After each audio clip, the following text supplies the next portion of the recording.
All right, friends, earlier today I said I would be coming on and showing how I do my spaghetti squash egg bites. And so I'm starting the process now, and we'll kind of come back and forth with this. So I had already put the spaghetti squash in the Instapot for 7 minutes, and that cooks it and makes it to where I don't have to worry about baking it as long in the oven, because I've already cooked it, and it's really easy. I seasoned it however I wanted to. So I've got some garlic, some onion powder, some salt, some chives, and some red pepper flakes in here. And some oil, obviously, when you do the Instapot. Then I pressed all the extra liquid out, and we get to this. Now the next part is when you add a flour of some sort. It says an all-purpose flour. If I'm trying to be gluten-free or just lower calorie, then I'm going to use an alternative. So I usually use almond flour. Today I'm going to use this cassava and cauliflower blend from Trader Joe's, because I've been baking a lot with it, and it really is almost like a 1-to-1 ratio, which I really like. However, cassava flour tends to be more dense. So I've noticed that when I make my breads with the cassava flour, that they are super dense. So I just kind of need to keep that in mind in terms of maybe this might have a little extra moisture. And that's okay, because if I really keep adding the cassava, then it's gonna get like super dense, almost bread cups. The oven's telling me that it's finally up to temperature. So the recipe says 1/4 of a cup. I know I'm gonna need more than that because it was a fairly large spaghetti squash. I'm gonna start with 1/3 of a cup, and you just kind of keep adding it. It's, you know how flour is, you gotta look for the consistency. But I'm not trying to overdo in the flour, because the spaghetti squash in and of itself has a lot of fiber and density to it. So it's gonna make a bread. It's gonna make some kind of a cup and a mold, which is what you're going for here. I'm not even sure I'll use this full 1/3, actually, the more that I'm looking at it.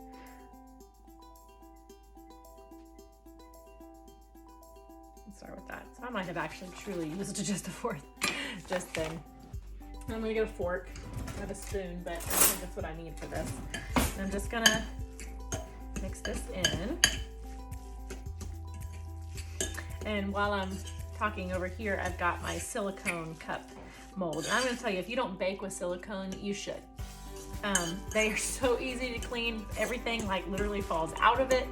So there's nothing that ever sticks. It just wipes right out. Sometimes I keep the grease kind of still in there, and I just wipe it clean because of the fact that it's so easy. And I like kind of like a pan, keeping it oiled a little bit, especially if I know I'm gonna be baking multiple times. So just kind of keep it oiled a little bit. But it cleans so well. Even the cupcake holders and whatnot are fantastic for it. Okay, so this consistency is a little liquidy, but like I said, cassava flour does tend to get dense. So I'm not going to put any more in here, I don't think. Because it's not all purpose though, I am gonna just throw in just a pinch or two of some baking powder, just to make sure there's not going to be any issue with, these are not going to rise because we're creating the cup, and you're going to do that first. But it's just a binding thing, and so I just want to make sure that's going to work before I take any chances. So let me get that.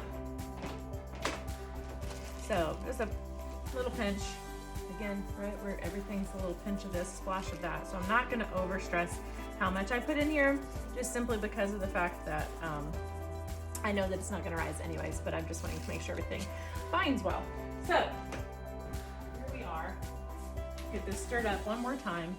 And then however you want to do this, we are lining the bowls for the cups, okay?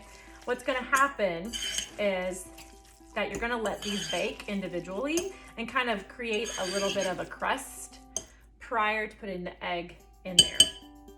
So with my dish here, I should probably spray it first.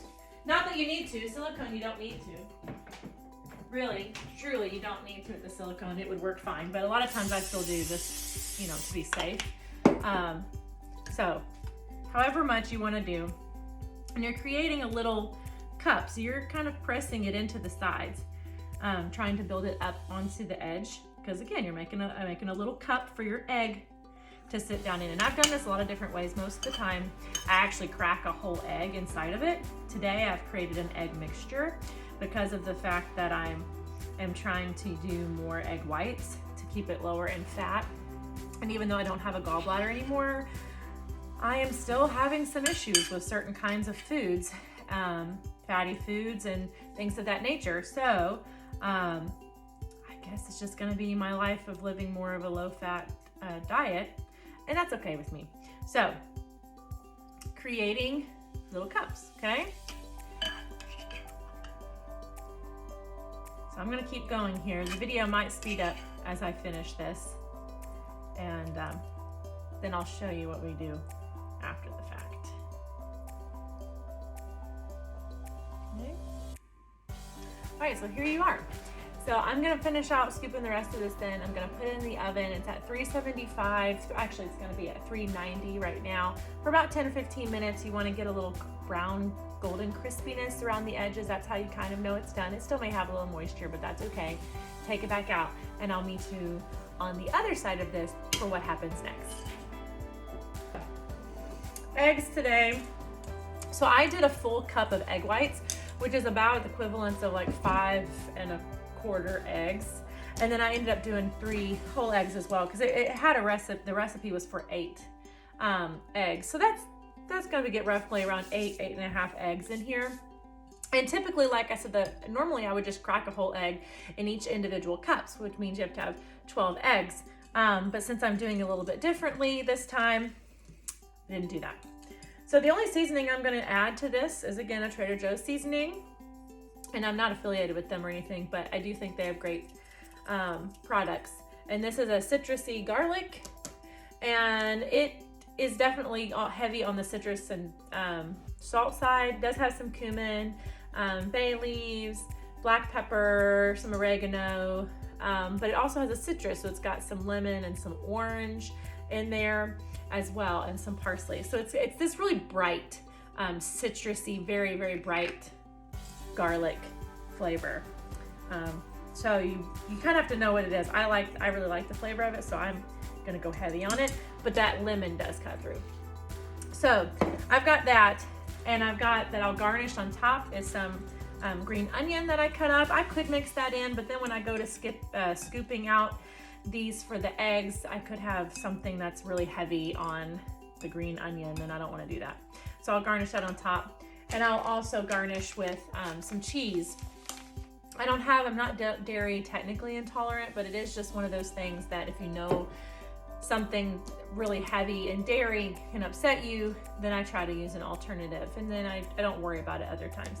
But this is a great brand. Trader Joe's also has a great brand that's an almond flour cheese, that are really good, and I use them for if I'm here at home and I'm making an egg sandwich, or I'm making a quesadilla, or today for my egg bites I'm going to use this. So it really does taste just like mozzarella. And if it tastes the same, is it going to kill you to make some changes? No, it's not. And so I still eat ice cream. I still do things of that nature, but I just know that when I do, my stomach's going to hurt. And so I don't do it all the time. All right, regardless of where my cups are, I'm going to go ahead and get them. All righty. So they're not as crispy as I want them to be, and I'm going to just keep note of that they may have to bake a little bit longer. But it's okay. I know that this is still going to work regardless. I've had it really, really moist before, and it still works. I guess I'm going to use a different countertop. At this time, you want to change down your temperature, so I'm going to lower my oven degree to 375 now. Alrighty. Does not take a PhD to figure this next part out. I'm going to get a cup or a scooper. You could use a tablespoon scooper. You could use whatever you want for this. The house is under construction right now, so I don't have every single thing prepped in front of me, just because they're completing their basement. So, gotta be mindful of that. And I don't want to overfill. I always end up overfilling, and then I end up having a mess. but definitely want to top off the cups. I'm not even doing a full 1/4 of a cup here. You know, you just use your judgment, right? Get it over top of the spaghetti squash. Because mine are still moist, I'm probably gonna have to bake. And I will say that's the one thing that sometimes is a little deceptive. The tops of these cups are gonna get, you know, waxy from where the egg hardens. But once you warm them back up, it's delicious. And a lot of times that's because whenever I cook it with the whole egg, it's got that yolk in there, and so the yolk kind of hardens over. This is actually gonna be a new experience. So I'm gonna get to see how this works with a different recipe than what I normally do. And I hope it works out better for your sake and for mine. But I will say in general, these have been a fantastic addition to our family. The boys like them. Sometimes if the spaghetti squash isn't cooked soft enough, Oliver, my sensitive sensory kid, will let me know that he is not loving that texture. And so I have to keep that in mind. So I definitely should have probably cooked these a little bit more, but I also am always aware that this is a lot for me. A lot of times these are my breakfast. All right, got those in there. So now I'm gonna garnish. I think I'm gonna do the cheese first. Let's do the cheese first. And then we'll top with the green, because it'll be pretty that way, right? So just kind of garnish here with some cheese, much you want. Just gonna do a pinch, especially since I don't know a lot about this cheese. I'm not making these really pretty. You can tell I'm making a mess along the way, because I'm currently racing the clock to need to go pick up my son from school.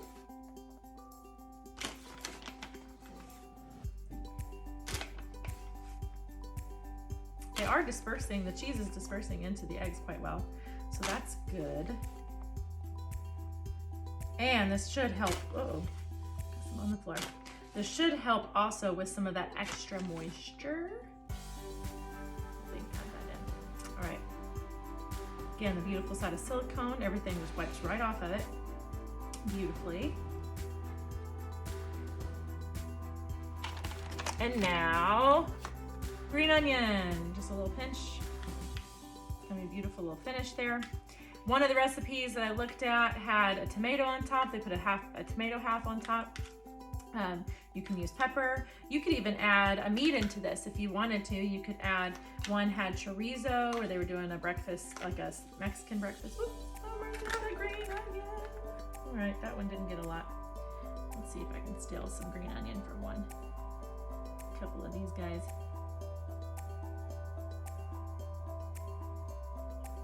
All right, there you go. Mix that in there if you want. You don't have to. And there we are. Spaghetti egg cups, ready to go. Still a little hot to the touch. I'm gonna rinse my hands.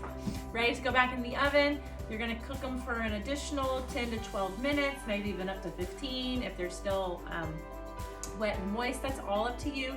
You can obviously have your egg a little yolky, and then whenever you microwave it or put it in a toaster oven or a air fryer, that'd be another way to really get that moisture nice and crispy. That would be fantastic if we had our air fryer actually to warm it up in the morning in the air fryer. That would really give you a nice golden crispy bake to it. So that would be a really fun alternative as well. So whatever way you like to do it, that's what we're gonna do, and then I'll show you the ending product when we get there. All right, so I so wish you could smell what I'm smelling right now, because these are heavenly. So excited, and they smell this green onion, that garlic, the red pepper, like all the things that I have. Oh, it smells really good. So just so I can let you know what they kind of look like, I'm gonna cut one of these bad boys open. And then before you put them in the container, you let them cool. But here's the beauty, as I said, so that I can tell right now, they are, they are actually still gooey. This is the rawness of cooking and being genuine with you. The eggs are perfect. The spaghetti squash is not where I want it to be. So I'm gonna put these guys back in the oven. It's unfortunate because I put my pumpkin seeds in there because I told you that it would end with the beautiful smell of the pumpkin seeds. But I'm gonna take them back out, so they just went in. Put these guys back in there probably for another, I don't know, 8 minutes, and see if I can get the spaghetti squash to be a little less gooey, because I don't want that. So that means that the eggs on top are gonna get a little cooked up. But something else that I might try to do is lift these sides up, put some holes in here, see if maybe that will help get the spaghetti squash really cooked underneath as well. And this could be a silicone thing. I hadn't thought about it, but the last time I made these, I've always made them in a metal pan.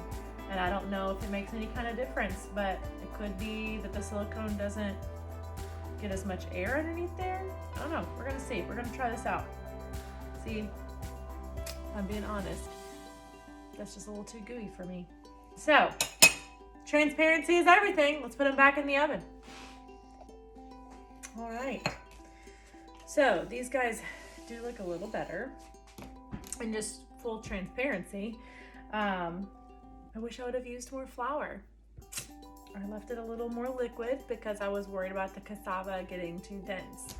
And this is just one of those things. That was an ingredient that I changed from the times that I've done it in the past. And it's a, you know, it's an ever ebb and flow variable when you change something. So I should have probably just went ahead and used all of the 1/4 of the cup, and it would have been okay. So here's what's cool though, and that lets me know that the runniness is okay. While they're hot, they're still kind of going to be a little gooey.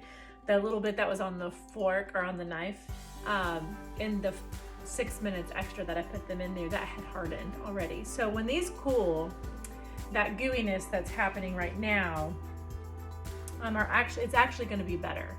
And then if you put it in your toaster oven or your air fryer, that's going to just crisp it up even more. So it actually might be good in that sense, because sometimes when you take something frozen or you take something that's already fully cooked and then you microwave it or air fry it, gets kind of chewy.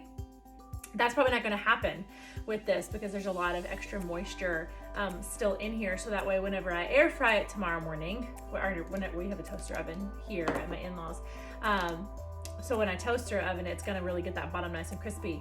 And then if I had the air fryer, then it would really get a nice, almost like a pizza crust consistency. But that's not this moment right now. I want to show it to you. All right, so you can tell I've still got a little goo happening. Look how clean that is coming out of this, which is awesome. So, like I said, it is still a little bit more runny than I would like it to be, but the egg is beautiful on top. And you just have this nice little cup. There's your inside. Okay, so this, I know this looks kind of like a little bit of a mashed potato. It doesn't look super appetizing in this moment, which is a little disheartening because I've made these several times and I've not had this issue happen. But like I said, I did change the one variable and a different kind of flour than what I've used in the past, which was always almond flour, changed the effect. So I should have allowed that cooking time to have been more. I only did 10 minutes. I probably should have let it go closer to 15. Really, that piece that I told you at the beginning is that before you put the egg on top, you want the spaghetti squash to almost be crispy. Well, mine still had some moisture in it, and I figured that was going to be okay because of the cassava flour, but it's not. I guess that doesn't really matter.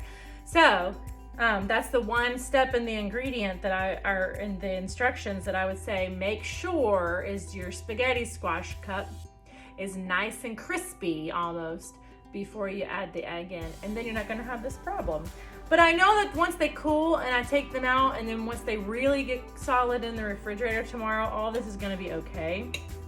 And even though it's a little ooey gooey right now, that egg is just beautiful.